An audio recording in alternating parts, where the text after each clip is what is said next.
The Mixed Mornings and More podcast with Steph and Sean. Now available daily. Good morning, world. Hello, and welcome to Thursday. It is 5:33, and it is August 11th, 2022. Of course, if I'm saying the date, that means that Sean is not here. He is driving a really long way. He's going to Sicamous, BC, to go on a houseboat bachelor tour, so we do wish him safe travels, but he's just stayed over in Edmonton last night, Calgary tonight, getting to the houseboat tomorrow. So he's definitely taking it like a leisurely drive, it seems.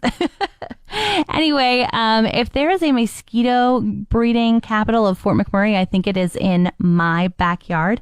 Last night I went out to water my plants at about 10 o'clock and I was like wiping them off. You know, when you put your hand, slide them like down your leg to get rid of the mosquitoes?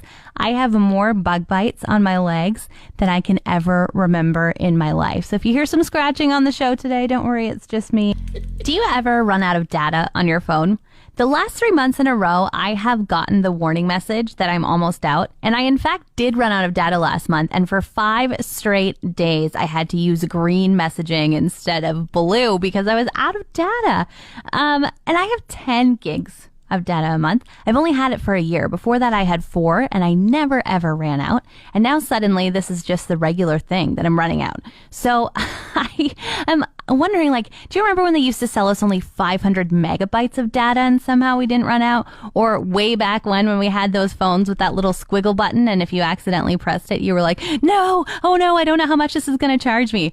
Well, now I'm like, how am I possibly using 10 gigs of data? So I've gone into my cellular settings to see what it is that is taking all my data, and somehow in the last 15 days I have used 2 gigs on GPS. Now I know that I went to Banff over the weekend, but I just feel like 2 gigs is quite a lot just to know where you're going, you know? Like maybe I should start taking some map classes to like exercise my brain muscles so I can use less GPS, because apart from that, the only other time I've used GPS is around Fort McMurray to pick up stuff on Facebook Marketplace.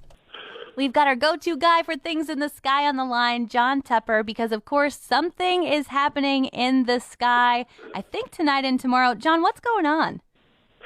Tonight and tomorrow will be the peak of the annual Perseid meteor shower, which is one of the most spectacular meteor showers of the year, visible in the northern hemisphere. Okay, so where can we see it? Like if we just go out when it gets dark out, we'll be able to see it, or? Yeah, absolutely. It's called the Perseid meteor shower because the radiant point, or the part of the sky where the meteors appear to originate, is the constellation Perseus, which at midnight is just sort of in the northeast of the sky in Fort McMurray, relatively high up. If you were looking up at about a 60-degree angle, you would see it. But the meteors will be streaking across the sky, throughout the entire visible area. So, you'll be seeing probably between 20 and 30 meteors an hour shooting out of the sky, but they will appear to kind of come out of the northeast direction. Wow, okay. And then I was seeing some bad news maybe about the last supermoon of the year. Yeah, it's usually the Perseid meteor shower, if it's a completely dark sky location, can produce up to 100, maybe even 200 meteors per hour, which is really quite spectacular. But the majority of those meteors are really small particles that are streaking across the sky that don't make a ton of light. And the moon in Fort McMurray at this time of year, you can read by. So what you'll find is that the moon is going to drown out all but the brightest meteors. So instead of seeing the 100 meteors an hour, you're probably going to see more like 20 meteors an hour. Oh. But the good news is that normally I advise people to go to a dark sky location somewhere away from the city lights to observe the meteor shower. But with the moon, it won't make a difference. So your own backyard is as good as Gregoire Lake. Wow. And you can just put on some good bug spray and have a look. But talking about that supermoon stuff, I've got a surprise for you. Oh, tell me.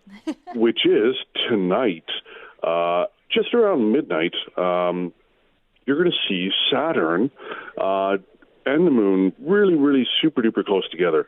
So if you were to go out around midnight tonight, you would see Saturn just a little bit to the top, just a little bit above the moon.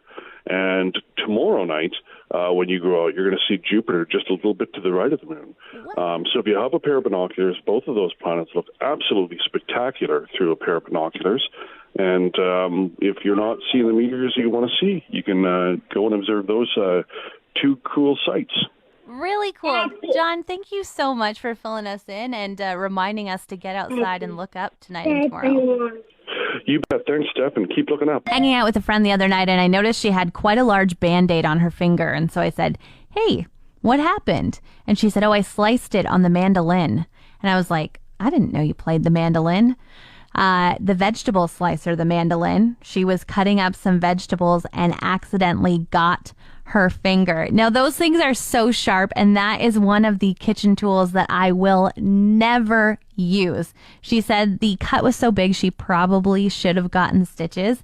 And when she was talking about it, my whole body started kind of like shaking. My skin was crawling. I felt like I was no longer in control. And I just thought like, wow, I don't know if I've ever had quite a strong reaction to something grossing me out so bad as a mandolin slicing a finger. What makes your skin crawl? What makes you not be able to control things any longer while you think about how awful that experience would be or how gross that thing is? 780-791-1037. Did I make your skin crawl with the mandolin story? We're talking about things that make your skin crawl. And reading everyone's answers, I feel like I didn't know that made my skin crawl too. But now here I am being like, ugh.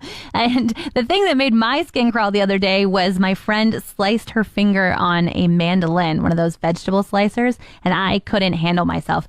But Nicole said loose teeth. She said that she's an EA and the kids in her classroom, whenever they find something she doesn't like, of course, they're like, Nicole, look at this. And she said they always bring their really close to falling out mouth teeth towards her. And she's like, please stop.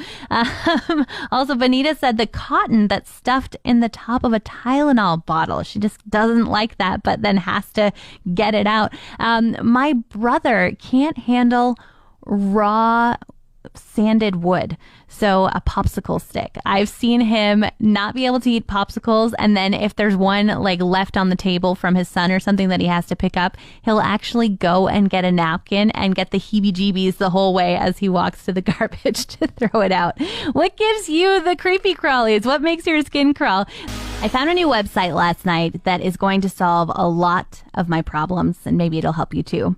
It's called thedifferencebetween.net. And I am always Googling the difference between then and when it's finally time to use the word than or affect and effect. And they have just like a ton of articles about all these things that have a difference between them that are similar. Like last night I went down a rabbit hole as if I was watching YouTube video after YouTube video, but I was just reading about the difference between embroidery and needlepoint, and street art and graffiti, and heritage and culture. And then this morning, I'm back down my rabbit hole, and I just read about the difference between charcoal and activated charcoal. Just heat. Activation happens when you heat the charcoal up even more after it's already been burnt, in case you were wondering. But you can go find more differences between things on thedifferencebetween.net. Let me know what rabbit hole you get on. I learned a new term yesterday. It's called the millennial pause. And I thought, oh, that's nice. Millennials are pausing to think about their lives. They're pausing to make themselves better. So they might leave their job and go back to school for something they actually want to do or things like that. That's what I thought it meant. But let's level up your lexicon. No, the millennial pause instead is the telltale sign that somebody is creating a video that doesn't trust that the camera is recording. So basically they're saying that Gen Z will just start dancing when they press record. They'll start their talking, but there's a split second at the beginning of a video on TikTok where you can tell that the millennial doesn't trust that the camera is working. And they say the millennial pause not only exists just for regular old people trying to still be hip and be on TikTok as millennials, but Taylor Swift does it as well. So I guess at least we're in good company. Leveled up your lexicon, millennial pause. Want more of today's show? Download the Mixed Mornings and More podcast. Now available every weekday.